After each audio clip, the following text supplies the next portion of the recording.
हिंदी शिक्षण के अंतर्गत आज हम सभी लोग मौखिक अभिव्यक्ति के बारे में पढ़ेंगे। तो अब शुरू करते हैं। मौखिक अभिव्यक्ति का अर्थ है। सबसे पहले ये जानना आवश्यक है कि अभिव्यक्ति क्या होती है। व्यक्ति द्वारा प्रकट किए गए भावों को अभिव्यक्ति कहते हैं। व्यक्ति द्वारा प्रकट किए गए भावों को अभिव्यक्ति कहते हैं। व्यक्ति अपने हृदय के विचारों को भाषा एवं वाणी का रूप प्रदान करता है, वही अभिव्यक्ति होती है। व्यक्ति अपने विचारों को बोलकर या लिखकर प्रकट करता है, उसे ही अभिव्यक्ति कहते हैं। बोलकर प्रकट किए गए मौखिक विचार मौखिक अभिव्यक्ति होते हैं तथा लिखकर प्रकट किए गए विचार लिखित अभिव्यक्ति होती हैं। प्रोफेसर रमन विहारी ने मौखिक अभिव्यक्ति की परिभाषा को इस प्रकार से दिया है।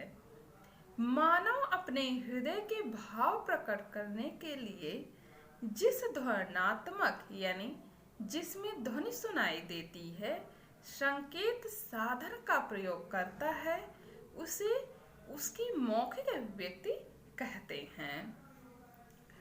अगला पढ़ेंगे हम मौखिक अभिव्यक्ति के उद्देश्य, जिसमें पहला है बालक अपने दैनिक जीवन में जो सुनते हैं, देखते हैं तथा पढ़ते हैं, उसे शुद्ध एवं तर्कपूर्ण ढंग से अभिव्यक्ति करने की क्षमता का विकास करना।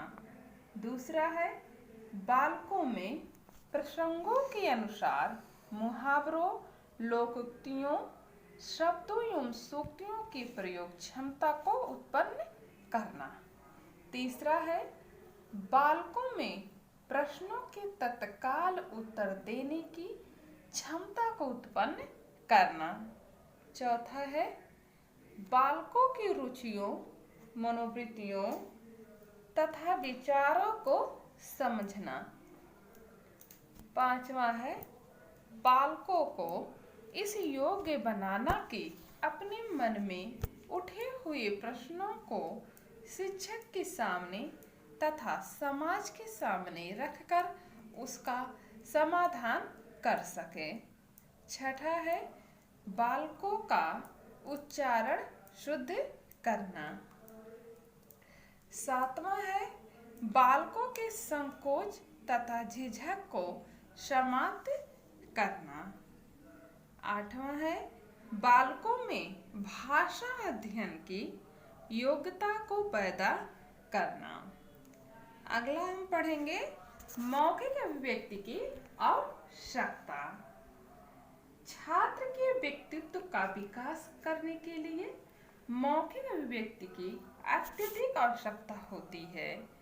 वास्तव में छात्र का सर्वांगीण विकास ही मौखिक अभिव्यक्ति पर आधारित है।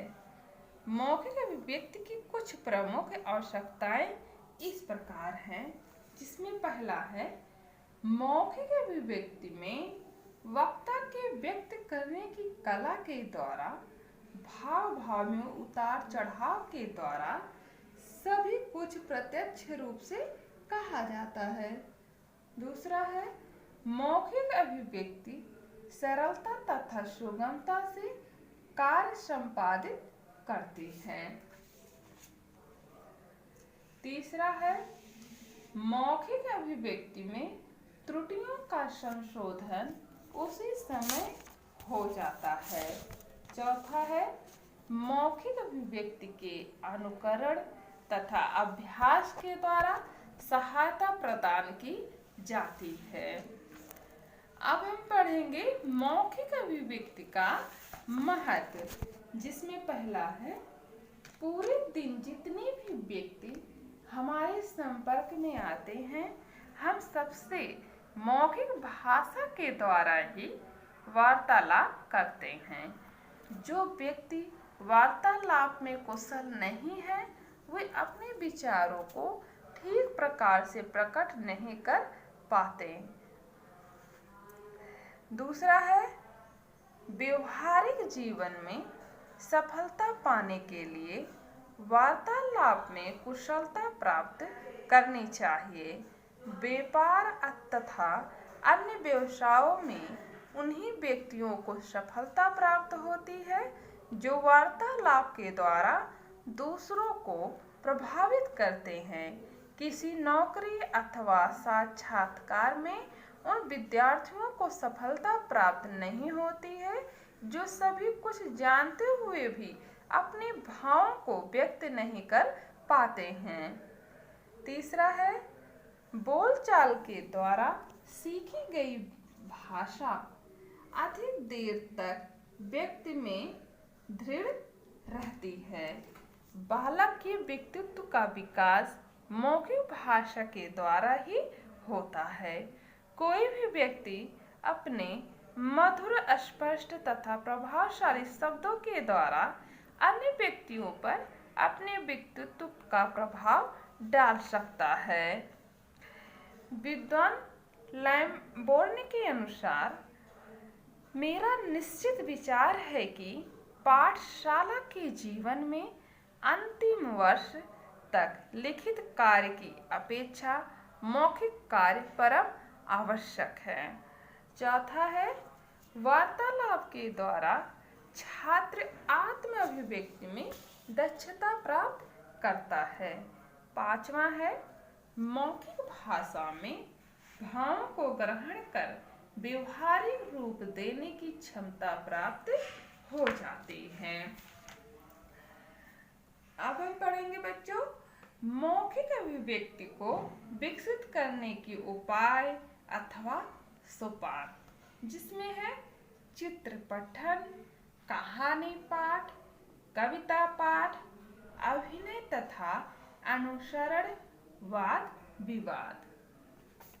चित्र पठन, बच्चों को चित्रों का ज्ञान प्राप्त कर उनसे संबंधित प्रश्न पूछने चाहिए। चित्र ऐसे होने चाहिए जिनका कुछ अर्थ निकल रहा हो। कहानी पाठ, बच्चों को गृह कार्य के रूप में कहानी बनाकर लाने के लिए प्रोत्साहित करना चाहिए। कक्षा में इन कहानियों का पाठन कराना चाहिए। कविता पाठ, कविता पाठ द्वारा बच्चों के उच्चारण, अक्षर, अभिव्यक्ति तथा रुचि का ज्ञान होता है। अभिनय तथा अनुसरण, बच्चों को अभिनय के लिए प्रेरित किया जाना चाहिए। इससे बच्चों के उच्चारण में सुधार होता है तथा उनकी शारीरिक भाषा अभिव्यक्ति बॉडी लैंग्वेज में भी सुधार होता है। वाद विवाद, वाद विवाद द्वारा मौखिक अभिव्यक्ति का विकास होता है। बच्चे की झिझक व संकोच समाप्त होती है। इससे वाक्पटुता तथा वाक् चातुर्य में भी सुधार होता है। अध्यापक छात्र की मौखिक अभिव्यक्ति को विकसित करने के लिए कवि सम्मेलन, पाठ्य सहगामी क्रियाएं, अंताक्षरी प्रतियोगिता, भाषण प्रतियोगिता तथा पाठ्योत्तर क्रियाएं कराता है, जिससे कि छात्रों के मौखिक अभिव्यक्ति का विकास हो सके।